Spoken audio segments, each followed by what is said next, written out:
Praise the Lord. இன்றைய நாளுக்குரிய வேத வசனம் யோவான் 8வது அதிகாரம் 32வது வசனம். சத்தியத்தை அறிவீர்கள், சத்தியம் உங்களை விடுதலையாக்கும்.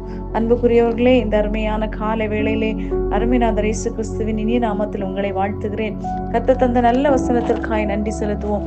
பாருங்கள், சத்தியத்தை அறிவீர்கள், சத்தியம் உங்களை விடுதலையாக்கும்.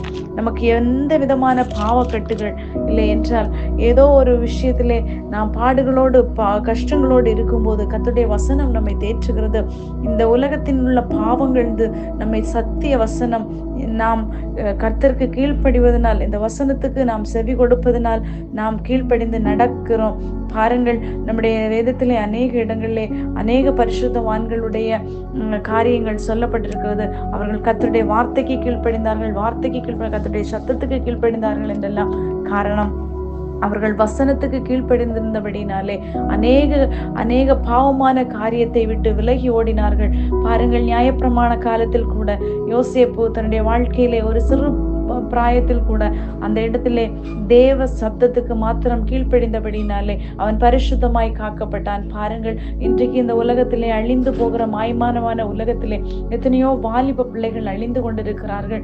காரணம், வசனம் அவர்களுடைய இருதயத்தை தொடவில்லை. அவர்கள் சத்தியத்தை அறியாதபடி இருக்கிறார்கள். சத்தியத்தை அறிந்தால் கண்டிப்பாக ஒருவன் கர்த்தருடைய சப்தத்தை கேட்பானானால், இல்லை என்றால் கர்த்தருடைய வார்த்தைக்கு கீழ்ப்படிவானானால், இந்த வேதத்திலே சொல்லப்பட்டிருக்க வார்த்தைகளை தேடி வாசிக்கும் போது அதனுடைய நன்மையை புசிப்பார்கள். பாருங்கள், தாவீது ராஜா கூட ஒரு ராஜாவாய் இருந்த நேரத்திலும் சொல்லுகிறார், அநேகமாயிரம் பொன் வெள்ளியை பார்க்கலும் நீர் விளம்பின வேதமே எனக்கு நலம். இன்னொரு இடத்திலே சொல்லப்படுற தேனிலும் தேனிலும் மதுரம் உள்ளதாய் காணப்படுகிறது. கர்த்தருடைய வேதம் ஆத்துமாவை உயிர்ப்பிக்கிறதாய் குறைவற்றதாய் இருக்கிறது.